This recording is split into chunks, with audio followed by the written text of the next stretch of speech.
Hello दोस्तों, आपका मेरे चैनल में स्वागत है। आज की कहानी सिंड्रेला की कहानी। बहुत पुरानी बात है, कहीं दूर देश में सिंड्रेला नाम की सुंदर लड़की रहती थी। सुंदर होने के साथ साथ सिंड्रेला बहुत समझदार और दयालु भी थी। सिंड्रेला की माँ बचपन में ही गुजर गई थी। माँ के गुजरने के बाद सिंड्रेला के पिता ने दूसरी शादी कर ली थी।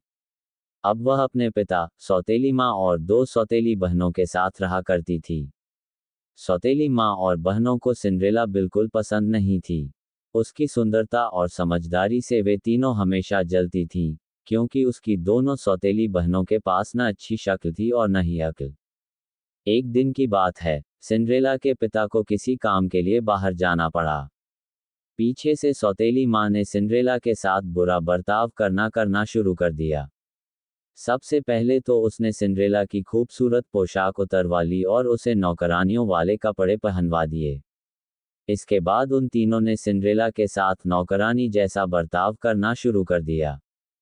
वो उससे खाना बनवाते, घर की सफाई करवाते, कपड़े बर्तन धुलवाते और घर के बाकी सारे काम करवाते। यहाँ तक कि उन तीनों ने सिंड्रेला का कमरा भी ले लिया और उसे स्टोर रूम में रहने के लिए कह दिया। बेचारी सिंड्रेला के पास उनकी बात मानने के अलावा कोई चारा नहीं था। आसपास के पेड़ों पर रहने वाले पंछी और स्टोर रूम के चूहों के अलावा सिंड्रेला का और कोई दोस्त नहीं था। वह दिन भर काम करती और रात में अपने दोस्तों से बात करते करते सो जाया करती थी। जिस देश में सिंड्रेला रहती थी, एक दिन वहां के राजा के सिपाहियों ने बाजार में घोषणा की कि राजकुमार की शादी के लिए राजा ने महल में एक समारोह का आयोजन करवाया है। इस समारोह के लिए उन्होंने नगर की विवाह योग्य सभी लड़कियों को आमंत्रित किया है। सिंड्रेला की बहनों ने जैसे ही यह घोषणा सुनी, वे दोनों दौड़ती हुई अपनी माँ के पास पहुंची और उन्हें सारी बात बताई। उनकी माँ के कहा कि इस समारोह में सबसे सुंदर तुम दोनों ही लगोगी। राजकुमार का विवाह तुम दोनों में से किसी एक के अलावा किसी और के साथ नहीं होगा। इस बात को सिंड्रेला ने भी सुना और उसके मन में भी समारोह में जाने की इच्छा हुई, लेकिन इस बारे में अपनी सौतेली माँ से बात करने में उसे बहुत डर लग रहा था। उसकी सौतेली माँ और बहनें समारोह में जाने की तैयारी करने लगीं। उन्होंने नए कपड़े सिलवा लिए और नए जूते भी खरीद लिए। वो दोनों हर रोज इस बात का अभ्यास करती थीं कि जब वो राजकुमार से मिलेंगी, तो क्या बात करेंगी और कैसे बात करेंगी। आखिरकार समारोह का दिन आ ही गया। दोनों बहनें समारोह में जाने के लिए बहुत उत्साहित थीं। उन दोनों ने सुबह से ही समारोह में जाने की तैयारी शुरू कर दी थी। सिंड्रेला ने भी अपनी दोनों बहनों की मदद की। अपनी बहनों को पूरी तरह तैयार करने के बाद सिंड्रेला ने बहुत हिम्मत जुटाई और अपनी सौतेली माँ से पूछा कि माँ, अब मैं भी विवाह योग्य हो गई हूँ, क्या मैं भी समारोह में जा सकती हूँ।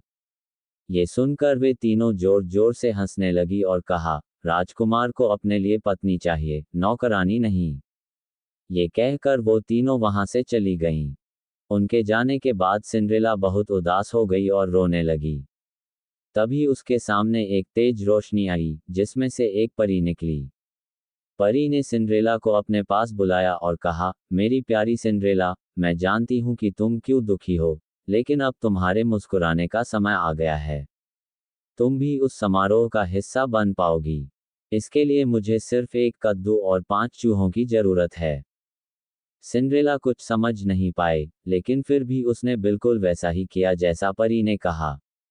वह दौड़ती हुई किचन में गई और एक बड़ा सा कद्दू उठा लाई। उसके बाद वह स्टोर रूम में गई और अपने मित्र चूहों को ले आई। सब कुछ मिल जाने के बाद परी ने अपनी जादुई छड़ी को घुमाया और कद्दू को एक बगी में बदल दिया। फिर वह चूहों की तरफ मुड़ी। उसने 4 चूहों को खूबसूरत सफेद घोड़ों और एक चूहे को बगी चलाने वाला बना दिया। ये सब देखकर सिंड्रेला को अपनी आंखों पर विश्वास नहीं हुआ। इससे पहले कि वह कुछ पूछ पाती, परी ने अपनी छड़ी घुमाई और सिंड्रेला को एक खूबसूरत राजकुमारी की तरह सजा दिया। उसके शरीर पर एक बहुत सुंदर गाउन था और पैरों में चमचमाते जूते। वह समारोह में जाने के लिए पूरी तरह तैयार थी और इस खुशी से वह फूली नहीं समा रही थी। परी ने सिंड्रेला से कहा, अब तुम समारोह में जाने के लिए पूरी तरह तैयार हो, लेकिन ध्यान रखना रात को 12 बजे से पहले तुम्हें घर पहुंचना होगा, क्योंकि 12 बजे के बाद जादू का असर खत्म हो जाएगा और तुम अपने असली रूप में आ जाओगी। सिंड्रेला ने परी को धन्यवाद कहा और बगी में बैठकर महल की ओर निकल पड़ी। जैसे ही सिंड्रेला महल पहुंची सबकी नज़र उस पर आ टिकी। उसकी सौतेली माँ और बहनें भी वहीं थीं, लेकिन वह इतनी खूबसूरत लग रही थी कि वे तीनों भी उसे पहचान नहीं पाए। तभी सिंड्रेला ने देखा कि राजकुमार सीढ़ियों से उतरते हुए नीचे आ रहे हैं। सब लोग उनकी तरफ देखने लगे। जैसे ही राजकुमार की नज़र सिंड्रेला पर पड़ी, वे उसे देखते ही रह गए। समारोह में मौजूद सभी राजकुमारियों के पास न जाकर राजकुमार सीधे सिंड्रेला के पास आए और अपना हाथ उसकी ओर बढ़ाते हुए कहा कि राजकुमारी, क्या आप मेरे साथ डांस करना पसंद करेंगी? सिंड्रेला ने शर्माते हुए अपना हाथ राजकुमार के हाथ में दे दिया और दोनों डांस करने लगे। सिंड्रेला राजकुमार के साथ डांस करते करते इतना खो गई कि उसे समय का ध्यान ही नहीं रहा। तभी अचानक उसकी नज़र दीवार पर लगी घड़ी पर गई। 12 बजने वाले थे और सिंड्रेला को परी की बात याद आ गई। परी की चेतावनी याद आते ही वह घबरा गई और राजकुमार को वहीं छोड़कर भाग गई। सिंड्रेला को इस तरह अचानक भागता देख राजकुमार उसके पीछे पीछे दौड़े। हड़बड़ी में दौड़ने की वजह से सिंड्रेला का एक जूता निकल गया और महल के बाग में ही छूट गया। वह फटाफट अपनी बगी में बैठी और घर को लौट गई। जब उसे ढूंढते हुए राजकुमार बाहर आए, तो उन्हें बाग में सिंड्रेला का जूता मिला। ये देखकर राजकुमार दुखी हो गए और सोचा कि वह सिंड्रेला को ढूंढकर ही रहेंगे। अगले दिन राजकुमार ने अपने सिपाहियों को बुलाया और उन्हें जूता थमाते हुए कहा कि शहर के हर घर में जाओ और समारोह में आई हर लड़की को ये जूता पहनाकर देखो। जिसके भी पैर में ये जूता आ जाए, उसे यहाँ ले आओ। सिपाहियों ने बिल्कुल ऐसा ही किया। वे शहर के हर घर में गए और समारोह में आई हर लड़की को जूता पहनाकर देखा। किसी को जूता छोटा पड़ रहा था और किसी को बड़ा। सारा शहर घूमने के बाद आखिर में सिपाही सिंड्रेला के घर पहुंचे।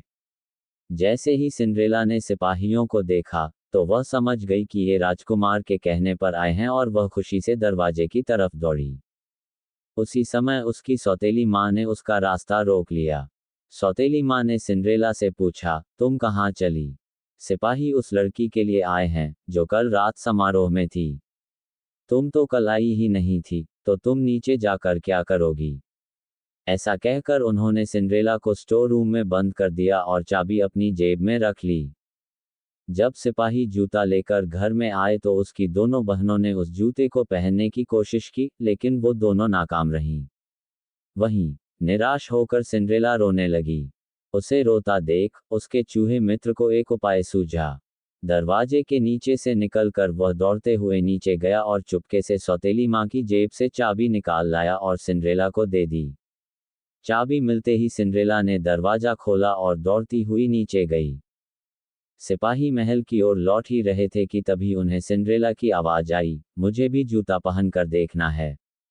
ये सुनकर सौतेली माँ और बहनें हंसने लगी, लेकिन सिपाही ने सिंड्रेला को भी जूता पहनने का मौका दिया। जैसे ही उसने पैर जूते में डाला, वह आसानी से उसके पैर में आ गया। ये देखकर सभी चौंक गए और सिपाही ने सिंड्रेला से पूछा, क्या ये जूता आपका है? इस पर सिंड्रेला ने हाँ में अपना सिर हिलाया। सिपाही सिंड्रेला को बगी में बिठाकर महल ले गए, जहां उसे देखकर राजकुमार बहुत खुश हुए। उन्होंने सिंड्रेला के सामने शादी का प्रस्ताव रखा, जिसे उसने प्रसन्नता से स्वीकार कर लिया। राजकुमार और सिंड्रेला की शादी हो गई और वो हमेशा खुशी खुशी महल में रहने लगे। कहानी से सीख, हमें बुरे वक्त में भी उम्मीद नहीं छोड़नी चाहिए। अच्छी सोच रखने वालों के लिए कोई न कोई रास्ता निकल ही आता है। अगर आज की कहानी आपको अच्छी लगी हो तो मेरे चैनल को सब्सक्राइब करें और लाइक शेयर करें।